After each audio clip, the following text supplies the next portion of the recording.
The production of this video was made possible by donors to the Orchestration Online Patreon initiative.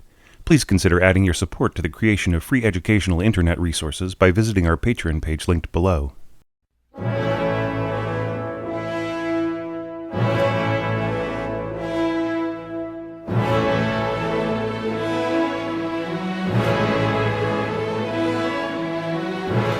Hey there, this is your orchestration tutor Thomas Goss. I recently shared a tip from 100 More Orchestration Tips about how to more efficiently read parts for instruments transposing in the key of A. This week, I'm very happy to add the sister tip from that book to this channel, all about a special trick you can use to read instruments that transpose in E-flat. In learning to read E-flat clarinet and trumpet parts, try the bass clef trick for immediate reference and associate the transposition with each instrument's register and range. Then apply a similar approach to lower E-flat instruments like alto saxophone and contralto clarinet. If you've read and applied the suggested training of my previous video tip on reading A transposition, then why not add E-flat transposition to your score reading toolkit? Then certain auxiliary parts would no longer be a mystery to the eye for you, like the E-flat clarinet parts that occur so often in the scores of Ravel and Richard Strauss, E-flat brass band and concert band instruments, or even the E-flat bass trumpet from Stravinsky's Rite of Spring. The first thing to know about E-flat transposition is that there are 3 or even 4 different ranges in which instruments are built. In the top tier, we have sopranino range instruments, like the E-flat clarinet, E-flat sopranino saxophone, E-flat piccolo trumpet, and E-flat soprano cornet. Even though these instrument names all have different ways of expressing that their ranges are set fairly high in the orchestral or band soundscape, they all have similar strengths of register. Sopranino E-flat instruments all transpose the same way, the opposite of the A instruments we covered before. So the notes will be sounding up a minor third from their written pitches, rather than down a minor third. Pitched an octave lower is the alto range of E-flat instruments: alto clarinet, alto saxophone, E-flat alto horn, aka tenor horn, and E-flat bass trumpet. Since we threw in the natural crook of A in our other video, let's also mention the crook of E-flat in this tip. Once again, there are comparable strengths of register, which we'll detail more extensively later in this tip. Alto E-flat instruments transpose sounding down a major sixth from written pitches, which in turn sounds an octave lower than the sopranino register instruments. Dropping down yet another octave are the bass baritone range E-flat instruments: the contralto clarinet, sometimes called the E-flat contrabass clarinet, the baritone saxophone, and the E-flat bass tuba as played in British brass bands. These instruments all center more or less around a similar middle register, though with decidedly different levels of flexibility, especially with the contralto clarinet. And despite their awesome depth, they're all scored in treble clef, adding an octave to the alto range instrument's transposition of a major sixth. So a written middle C on a baritone sax will sound a concert E-flat below the bass staff.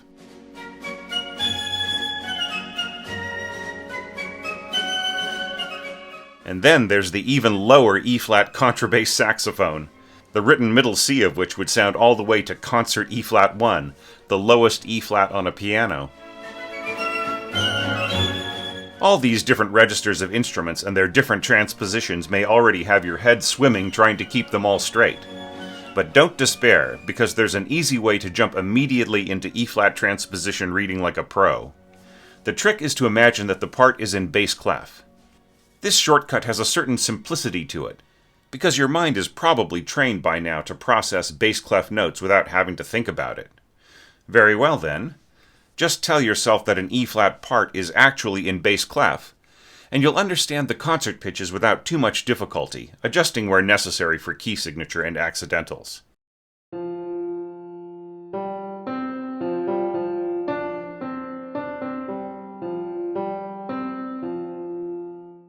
If the instrument has a sopranino range, Then put an imaginary quindecesima line over the staff to transpose up 2 octaves.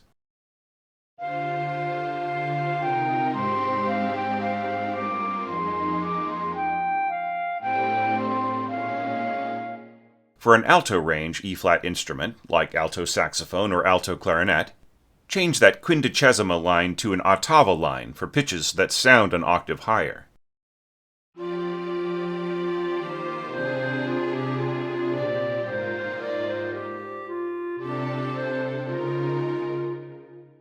For bass register E-flat instruments, there's no octave transposition needed at all. The written pitches jump right back to their concert pitches simply by adding your imaginary bass clef, note for note.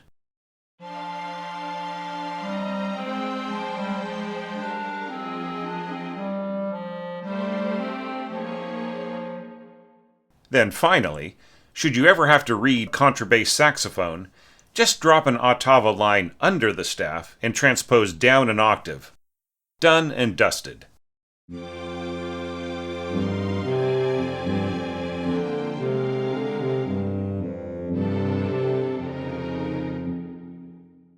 Well, almost. Let's address 2 more things: key adjustment and instrument registers. To tackle the first concern, start with a very simple example, an E-flat clarinet solo that's in the concert key of E-flat. The part will indicate the key of C. All that you have to do as a score reader is to add an imaginary E-flat key signature to your imaginary bass clef and imaginary quindecesima line. Then you'll see the identity of each pitch very clearly.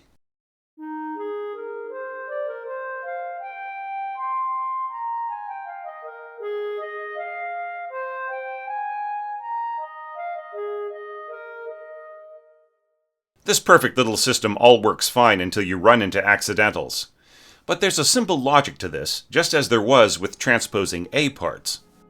Let's start with a simple chart comparing natural pitches in E-flat with concert pitches. Just as expected, the written pitches of C, F, and G translate to concert pitch as E-flat, A-flat, and B-flat. So think of those pitches as overall dips in the landscape of any key signature or accidental transposed to an E-flat part. All sharps in an E-flat part will be sharps in concert pitch, and all flats translate as flats, except for those dips on the written pitches, in which case sharps sound as naturals and flats sound as double flats. Essentially, those dips flatten the pitches in any context. Here's a continuation of our bass clef shortcut reading drill for E-flat clarinet.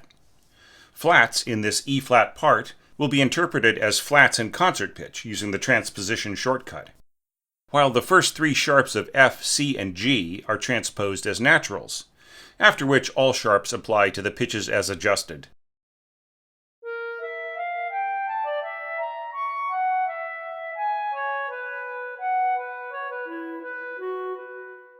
Taking another look at the chart, we can see how certain pitches can be combined from the perspective of concert pitch to build whole key signatures. For instance, just take any pitch that translates as natural in concert pitch. You end up with the transposed pitches of D, E, A, and B in the top diagram, and C sharp, F sharp, and G sharp in the middle diagram. And what do those sharps add up to? A major, of course, which will be used in an E-flat transposing part if the concert key is in C. So, building on the information from before, we can use the bass clef shortcut in the simplest way possible when an E-flat part is playing in the key of concert C major. Cancel all the sharps in the key signature as you read them, and you're sorted. And if you run into any naturals in the part against the key of A, treat them as flats.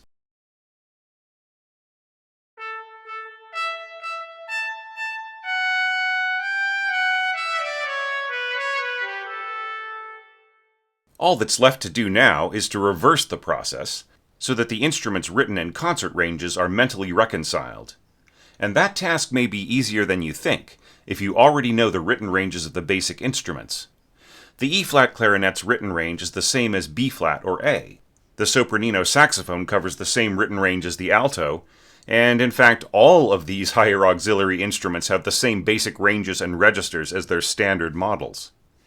When we compare those written ranges to their concert ranges, We can see how the registers more or less line up in strength and character, with warm but slightly shallow middle registers covering the treble staff up to high B-flat or C, and then ringing, brilliant registers up to G-flat or A-flat above that, and even beyond depending on the players.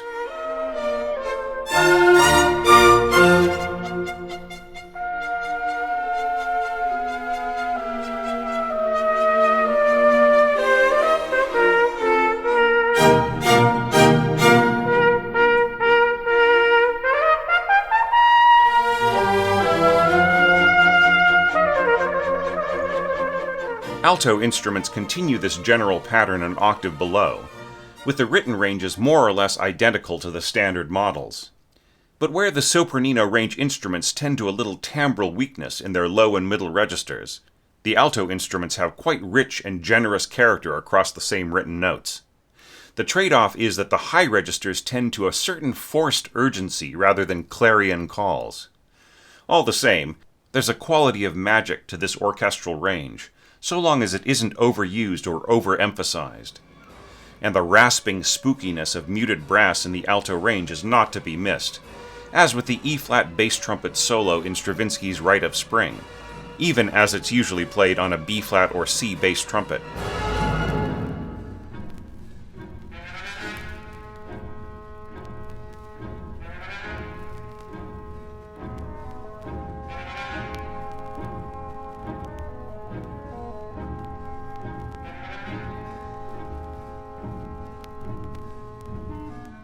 Of course, there are quite a few band instruments in E-flat that I don't have time to mention in this video, but let's not leave out the awesome bass register instruments. Contralto clarinet was at one time the choice low-end instrument for film and television composers of the 1950s and 60s. With a chilling, pensive low end that didn't blow out little TV speakers of that time, like the buzzy or contrabassoon. The baritone saxophone has a powerfully rich and gutsy sound. The E-flat brass band tuba, often just called the E-flat bass, has a different quality yet again, a sonorous, throaty hum, combining qualities of concert tuba with euphonium and baritone horn. But whatever the individual timbre of these instruments, the sounding ranges reveal that they cover the same essential range, with admittedly different capacities for very low tones.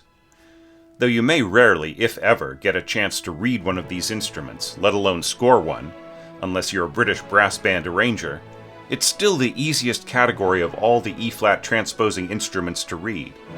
With an A major key signature in the part and no accidentals, adding an imaginary bass clef turns all the pitches directly into their concert pitches, with no octave transposition needed whatsoever.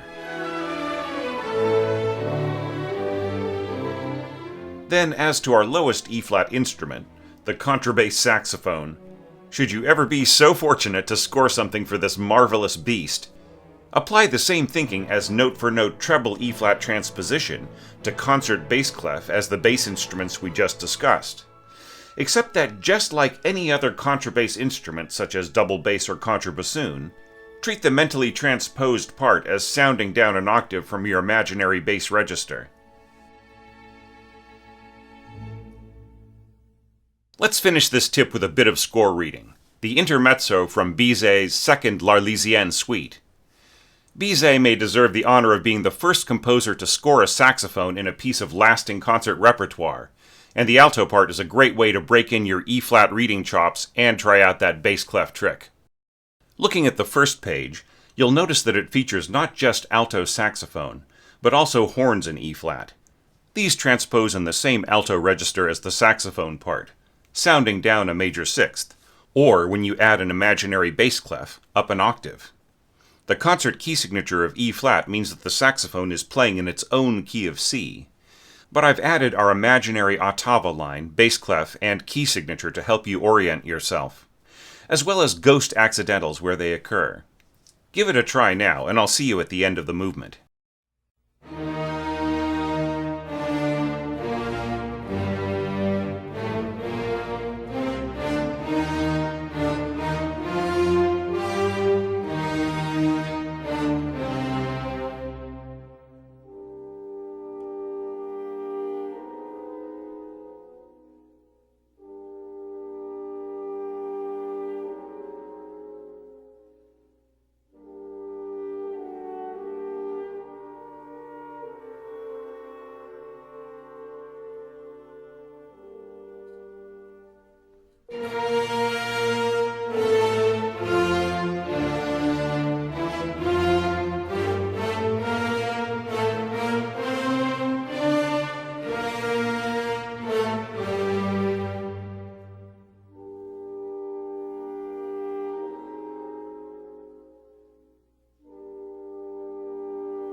When I make videos like this, I sometimes get mildly exasperated comments from professional players that you should simply transpose the notes up or down and have done with it. And actually, that is the goal here. My cunning plan is that this trick will give you a good basic orientation of where E-flat pitches sit in a concert score, and then, just like any good stage magician, your brain will eventually kick away the legs of the prop table, and you'll simply recognize the notes at sight without any further machinations. But it's going to take some practice, so go sight read some more E-flat parts. See you soon.